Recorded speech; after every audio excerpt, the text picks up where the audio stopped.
So guys, সাইডে শিয়ালের ডাক শুনতে পাচ্ছেন কিনা আমি জানি না।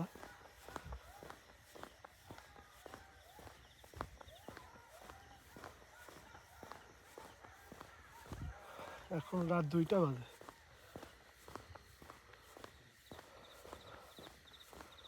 প্রত্যেক দিনের মতো আজকেও আমার লেট বাসায় ফিরতে। তো বেশি না, 2 কিলো পথ হেঁটে বাসায় যাচ্ছি। একা, একদম একা। সেম দেখেন, একটা রাস্তা, আমি একা, কোনো মানুষ নাই। গ্রাম তো, একদম গ্রামের ভিতরে, 4 সাইডে মাঠ। শীতকাল, প্রচুর ঠান্ডা।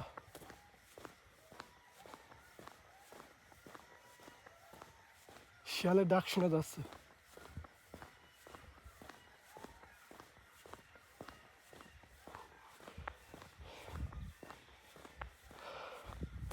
আমার মনে হয় এগুলো গ্রামের ছেলেরা আসা শহরের ছেলেদের কখনোই সম্ভব না।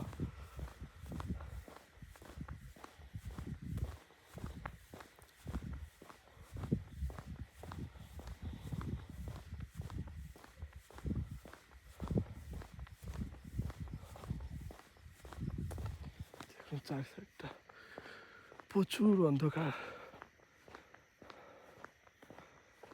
সবাই ঘুমিয়ে গেছে।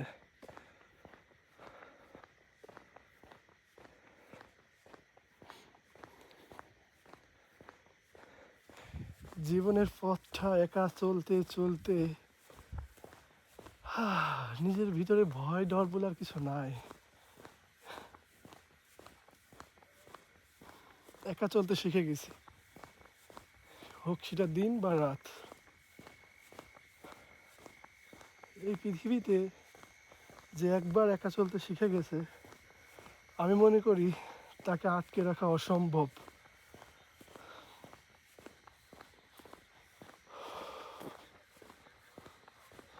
দেখুন সাইডটা,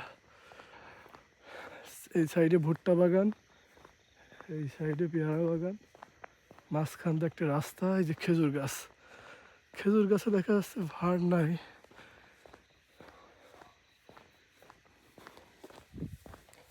আর আমি যে রাস্তা দিয়ে হাঁটতেছি, এই রাস্তা দিয়ে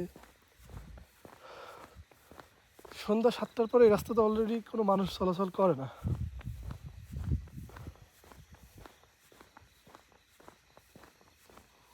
যেহেতু গ্রামের বেশিরভাগ মানুষ সন্ধ্যা 7টা-8টার ভিতরে সবাই ঘুমিয়ে পড়ে।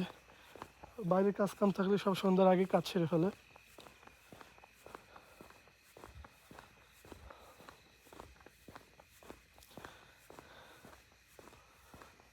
মানুষের সামনে আমি অনেক ভীতু, কিন্তু একলা কখনোই ভীতু না। একলা আমি অনেক সাহসী। আমি দুর্বল শুধু মানুষের কাছে।